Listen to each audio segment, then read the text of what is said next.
तो अब हम लोग पढ़ेंगे past indefinite tense. Past indefinite tense, INDEFINITE indefinite tense. इसमें भी हम लोग 3 यानी अफर्मेटिव, कौन कौन सा, अफर्मेटिव, निगेटिव, एक आपका हो गया अफर्मेटिव, एक आपका हो गया निगेटिव और एक आपका हो गया इंटरोगेटिव।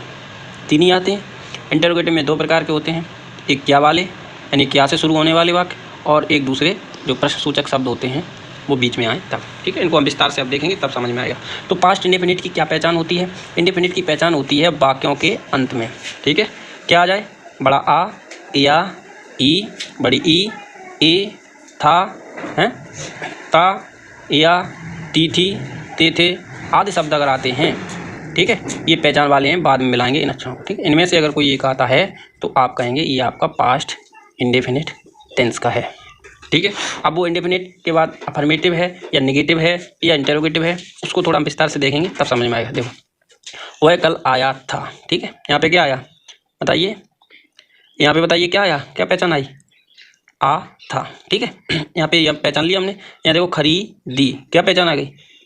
ई। ठीक है, तो ये आपके जो वाक्य दोनों हैं कौन से टेंस के हैं? पास्ट इंडेफिनिट टेंस के हैं। ठीक है, उसके बाद अफर्मेटिव को समझने की कोशिश करते हैं। पहचान तो समझ गए, अब पहचान क्या है रूल देखते हैं। देखिए, सब्जेक्ट पे लगाते हैं, सब्जेक्ट के बाद वर्ब की सेकंड फॉर्म, ये ध्यान रखना है यहाँ पे। पास्ट इंडेफिनिट में, अफर्मेटिव में वर्ब की सेकंड फॉर्म। ठीक है, और उसके बाद ऑब्जेक्ट, उसके बाद ऑब्जेक्ट। ठीक है, समझने की कोशिश करेंगे क्या है। ये देखिए यहाँ पे दिया है, तुमने ताजमहल देखा, तुमने ताजमहल देखा। इसको करने की कोशिश करेंगे। तुमने की क्या हो जाएगी? यू। देखना कि सेकंड फॉर्म लगानी है, हैं? तो सेकंड फॉर्म क्या होती है? सा, है यू सा, क्या देखा है? ताजमहल। हो गया यू सा। जैसे सीता ने आम खाया, तो सीता एट ए मैंगो, क्या है?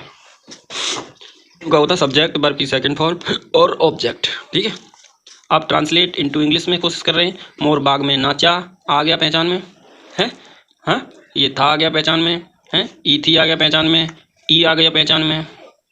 तो ये जो होते हैं, अगर इस प्रकार के वाक्य दिए हुए हैं तो वो आपके पास्ट इंडेफिनिट टेंस में होते हैं। तो इसका इंग्लिश में ट्रांसलेट, मोर बाग में नाचा, यहाँ आप लिखेंगे, इसको यहाँ लिखेंगे आप करेंगे धीरे धीरे।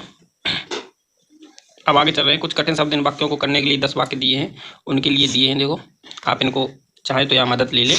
ट्रांसलेट इनटू हिंदी, ये आपके अंग्रेजी में दिए हुए हैं, इनको किस में बदलना है? हिंदी में बदलना है, हैं? जैसे एक बदल के दिखाएं, ये वाला, आई वेंट टू आगरा। आई पहले आएगा, आई का क्या हो जाएगा? मैं आगरा है गया,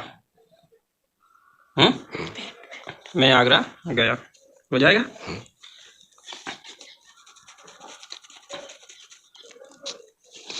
ये आपका लेना हो जाएगा।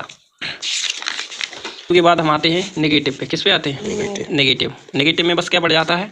नहीं। क्या बढ़ जाता है? नहीं। ठीक है, तो वहाँ पे डू डज होता था, यहाँ पे क्या आ जाएगा?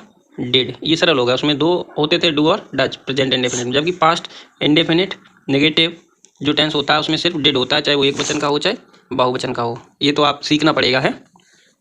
इसमें बस और क्या होता है, अगर एक शब्द दिया हो, कभी नहीं, क्या दिया हो? कभी नहीं। नेगेटिव तो है नहीं, या नहीं भी लगा होगा, लेकिन वहाँ पे कभी नहीं शब्द अगर लगाया, नहीं के साथ कभी भी आया हो, तो वहाँ है कभी नहीं का नेवर लगा के ये चीज़ ध्यान रखना है, वर्ब की सेकंड फॉर्म लगाई जाती है।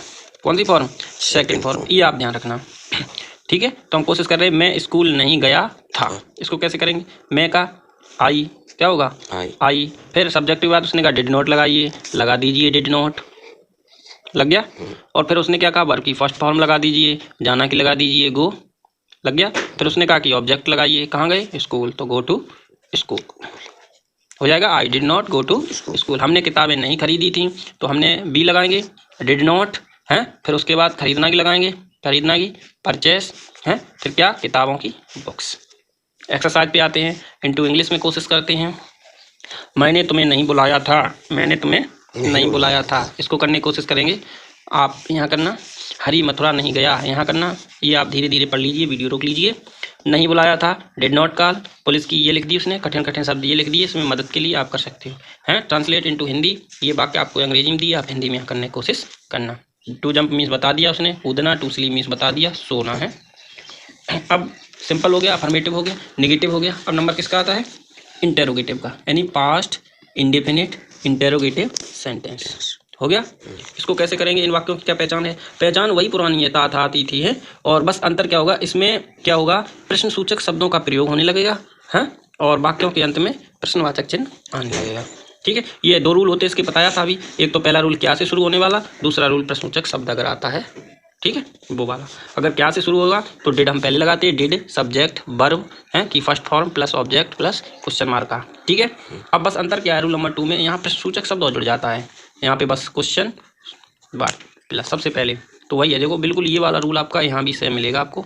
बस क्या होगा? प्रश्नसूचक शब्द अगर वाक्य में है, जैसे इसमें कब दिया है तो कब की अंग्रेजी पहले आ जाएगी, कहाँ दिया है तो कहाँ की अंग्रेजी पहले। अगर ये नहीं दिया है तो आप डिड लगाएंगे पहले। बस ये सीखना है। जैसे इसको करने की कोशिश, वह क्या वह आया था, तो ये क्या वाले वाक्य हैं, तो सबसे पहले क्या लगा देंगे हम? डिड। क्या लगाएंगे? डिड। डिड लगा दीजिए। ठीक है, इसमें भी डिड आएगा, लग गया। उसके बाद उसने कहा है कि डिड के बाद कर्ता लगाइए। कर्ता क्या है? वह है, वह की ही। इस वाक्य में कर्ता क्या है? यू है। अब उसने कहा कि क्रिया की पहली फॉर्म लगाइए। क्रिया आना की क्या होती है?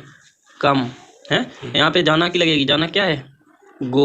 ठीक है, यहाँ पे देखिए ऑब्जेक्ट या अदर वर्ड्स दिया नहीं है, तो ये वाक्य यहाँ पे क्वेश्चन मार्क करके खत्म कर सकते हैं, डिड ही कम। यहाँ पे दिया देखिए है, तो उसको भी और लिख दो। क्या दिया है? देयर, तो डिड यू गो देयर और क्वेश्चन मार्क का चिन्ह। ठीक है, बीच में प्रश्न सूचक शब्द है, उसके लिए क्या करेंगे? कब है, तो कब की पहले लगाएंगे। कब की क्या होती है? वैन। क्या होती है? वैन। वह है, ये आपका पास्ट इंडेफिनिट है, उसमें डिड ही है, तो एक वचन बहुवचन ज़्यादा सीखना नहीं है, तो सीधे क्या लगा देना है हमें? डिड। उसके बाद क्या आ जाएगा? कर्ता। कर्ता के बाद क्या आ जाएगा? क्रिया है। क्रिया के बाद जो कर्म या अदर वर्ड्स है वो आ जाता है। तो when did he come here हो गया। सीता कल कहाँ गई थी, तो कहाँ शब्द ये प्रश्नसूचक शब्द होता है। एक प्रश्नसूचक शब्द सीखना चाहो तो थोड़ा का अक्षर से शुरू होने वाले जो शब्द होते हैं, कब, क्या, कैसे, कहाँ, क्यों है, ये शब्द लिख लो एक दो। कब, क्या, कैसे, कहाँ, क्यों, ये जो शब्द होते हैं का से वाले, ये प्रश्नसूचक शब्द होते हैं। जो सीता कल कहाँ गई थी, ठीक है, तो कहाँ की पहले लगेगी? कहाँ की क्या होती है? वेयर। फिर ये ई थी, ये पास्ट इंडेफिनिट का, तो डिड आएगा।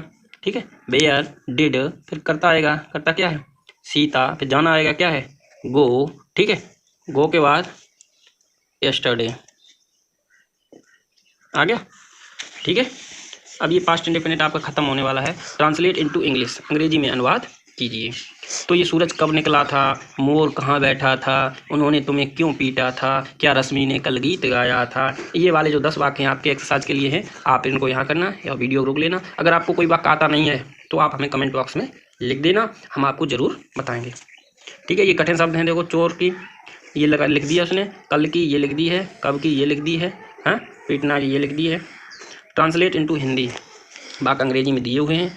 ठीक है, तो ये जैसे मान लो डिड पहले दिया, तो ये क्या से शुरू होने वाला वाक्य है, ये क्या से नहीं, ये प्रश्नसूचक शब्द वाला वाक्य है, ये भी प्रश्नसूचक शब्द वाला वाक्य है, ये क्या से शुरू होने वाला वाक्य है, ये प्रश्नसूचक शब्द वाला वाक्य। ऐसे आप पहचानना भी सीखेंगे, उसके बाद हिंदी बनाना भी सीखेंगे। ये आपका कौन सा टेंस था? पास्ट इंडेफिनिट टेंस पूरा खत्म हो गया। अफर्मेटिव, निगेटिव और इंटरोगेटिव समझ में भी आया होगा। जब आप धीरे धीरे समझेंगे तो समझ में आएगा।